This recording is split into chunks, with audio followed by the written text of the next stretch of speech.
Bueno, mi perfil en Twitter luce una abeja reina un poco por provocación, como provocación a una serie de feministas, llamémosle así, que el año pasado, cuando hicimos ese manifiesto o firmamos ese manifiesto, una serie de mujeres sacaron por ahí que teníamos el llamado síndrome de la abeja reina, que consistiría en que las mujeres que han triunfado en la vida profesional o en una serie de aspectos, pues no reconocen que el resto de mujeres tienen problemas. Yo no considero que haya triunfado, simplemente considero que soy una mujer que he sido independiente, que he luchado por mi independencia, mi autonomía muchas veces y que, por lo tanto, me gusta, digamos, que confrontar con aquellas personas, mujeres en este caso, que tratan de convertir, de que las mujeres nos pongamos en el papel siempre de víctimas, ¿no?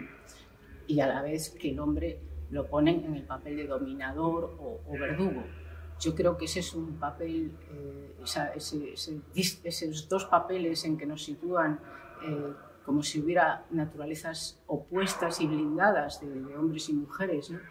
Enfrentadas a lo largo de la historia, pues eso no solamente es falso desde el punto de vista de la realidad histórica y social, sino que además nos conduce a las mujeres a un papel de necesitar protección. Es decir, lo que al final conduce ese tipo de feminismo es a una mayor tutela del Estado y de las leyes sobre la vida de las mujeres. Y, por lo tanto, a considerar que no somos capaces de ejercer nuestra autonomía, ¿no? Entonces, bueno, eso es un poco, creo que en ese aspecto ya he respondido a cómo he visto el 8 de marzo de este año, que lo he visto igual que el del año pasado y los anteriores, que eran mucho menos masivos, porque ahora ese feminismo se ha puesto de moda. En los 8 de marzo ya no los convocan aquellas organizaciones minoritarias que siempre ha habido de feministas, sino que los convocan los grandes medios de comunicación. Se ha convertido en un asunto que da audiencia, un asunto de masas, ¿no? Ya lo convocan las reinas de la mañana televisiva, convocan el 8 de marzo, entonces claro, lógicamente tiene mucho éxito. Se podría entrar en un análisis más profundo de por qué y por qué no, pero yo lo he visto desde la distancia, no me identifico con ese tipo de cosmovisión que hay detrás de lo que se convoca ahora en el 8 de marzo. Bueno, a mí me ha dado mucha alegría verlo porque demuestra que a pesar de los nacionalistas, a pesar de los terroristas de ETA, la población, hay una importante parte de la población en el País Vasco que se siente española, que es lo que es, y que no tiene ningún problema con las Fuerzas Armadas españolas, que le gusta ver un buque de esas características y que lo va a ver a pesar de que los de turno les digan que no es bienvenido, que no vayan a verlo, que no se junten con los soldados o con los militares españoles del buque. Mira, no sé en qué momento de la historia del terrorismo nacionalista vasco, porque eso es lo que es el terrorismo nacionalista vasco, recuerdo que alguien, se supo después, que un etarra le habían dicho, bueno, pero ETA, ¿por qué no se acaba ya? Y tal. Dijo, es que en el momento en que ETA se acabe, el País Vasco es España en 24 horas. País Vasco, históricamente los vascos han estado naturalmente implicados y en primera línea en la historia de España, o sea, no ha habido esa historia de una cosa como aparte que no tiene relación, por supuesto, ¿cómo no ha tenido relación? Ha sido una parte fundamental de España y son parte fundamental de la historia de España. Entonces, es lógico que la identificación con España siga teniendo allí y mantenga allí, ¿no? siga teniendo una gran importancia, ¿no? Lo que pasa es que, claro, si tienes unos terroristas que están asesinando a diario, o prácticamente a diario, durante tantos años, precisamente para el objetivo diciendo que el País Vasco no es España y que quieren separarse, pues tienes miedo y eso tal, pero lo que quiero decir es, a pesar del terrorismo y del nacionalismo, pues esa gente con toda normalidad se considera española y va allí a ver el barco, y los que han quedado, no sé, como verdaderos botarates, son los del ayuntamiento, que, incluidos los socialistas, que no sé cómo se han rebajado a firmar un manifiesto diciendo que no es bienvenido porque es un buque de guerra.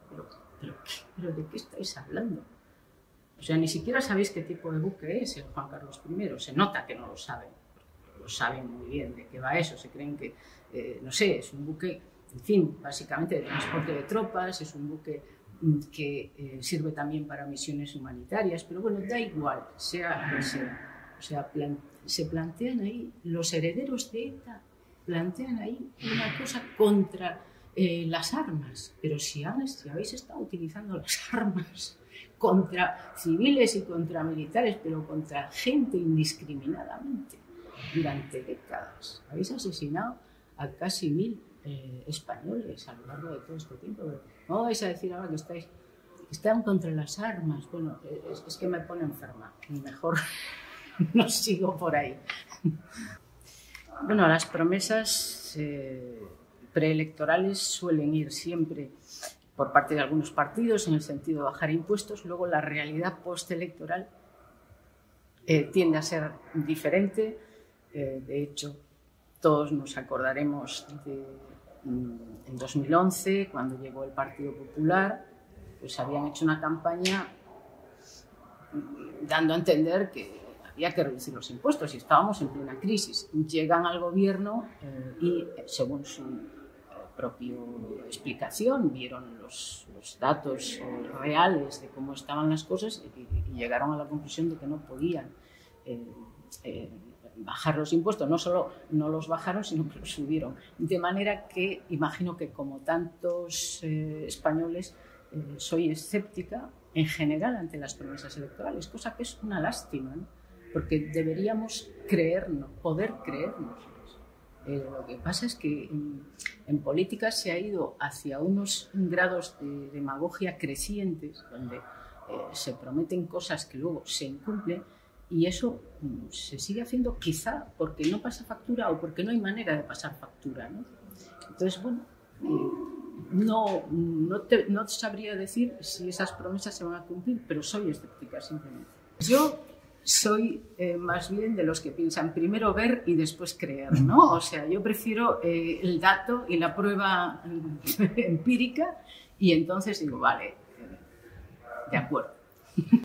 Bueno, precisamente en esta ocasión, bueno, voy a hacer mi ponencia sobre inmigración. Es un problema difícil porque las oleadas migratorias que estamos teniendo en las últimas décadas no tienen pinta de que vayan a parar. Hay una brecha muy importante, por un lado, de renta entre Europa y el África subsahariana, también países de Oriente Medio, pero bueno, de donde más viene hacia Europa es del África subsahariana, una brecha de renta real que ha ido a más. 1980 era de 7-1, ahora es de 11-1, y luego la brecha de población también se ha agrandado, pero al revés. O sea, en 1980 Europa tenía más población que el África subsahariana, y ahora el África subsahariana tiene 2 veces más y medio de población. Entonces, con esas brechas ahí y otra serie de factores, lo lógico es que la presión migratoria siga y vaya a seguir existiendo. ¿La presión migratoria es buena o mala? En general, hay que ver qué efectos tiene. Yo intentaré exponer brevemente que hay una serie de efectos beneficiosos, pero hay también efectos que no son beneficiosos, especialmente no para todo el mundo, no, por ejemplo, para los trabajos menos cualificados de la población local. Y luego están efectos sociales, que cuando hay oleadas, estoy hablando no de una inmigración gradual, sino de oleadas masivas, ¿no? Y sobre todo repentinas, también influyen en que se pierda cohesión social, influyen en muchas cosas, y el caso es que hay una percepción de todas las poblaciones locales en Europa, en la mayoría de los países europeos donde hay oleadas migratorias fuertes, entre la población local hay preocupación y hay rechazo por una serie de efectos que tiene la inmigración. Entonces, yo creo que las alternativas, yo no las tengo, por supuesto que no, yo no soy una experta en el asunto, no creo que existan tampoco las soluciones perfectas, como en nada, pero que no ni los muros, porque los muros tampoco se han mostrado eficaces, ni las fronteras abiertas. Y tenemos que encontrar soluciones o ir encontrando alternativas a medio camino para que los flujos migratorios puedan seguir llegando, pero mitigando los efectos negativos, porque si no nos vamos a encontrar con situaciones como la que ocurrió en Francia, o sea, de partidos que se fortalecen mucho porque llevan la bandera anti-inmigración, pero que tienen una serie de inconvenientes muy grandes, esos partidos, para las libertades, para otras historias,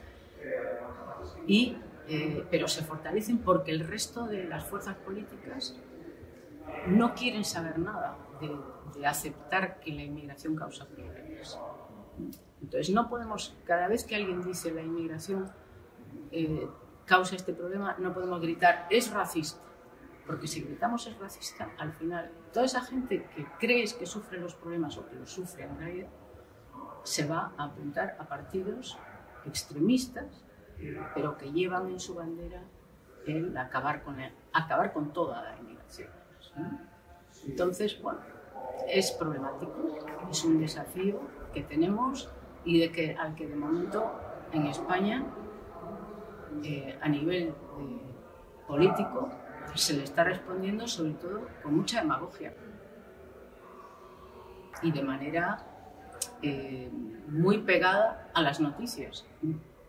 O sea, ha servido pues para que, por ejemplo, el gobierno del Partido Socialista exhiba que tiene sentimientos humanitarios, ¿no?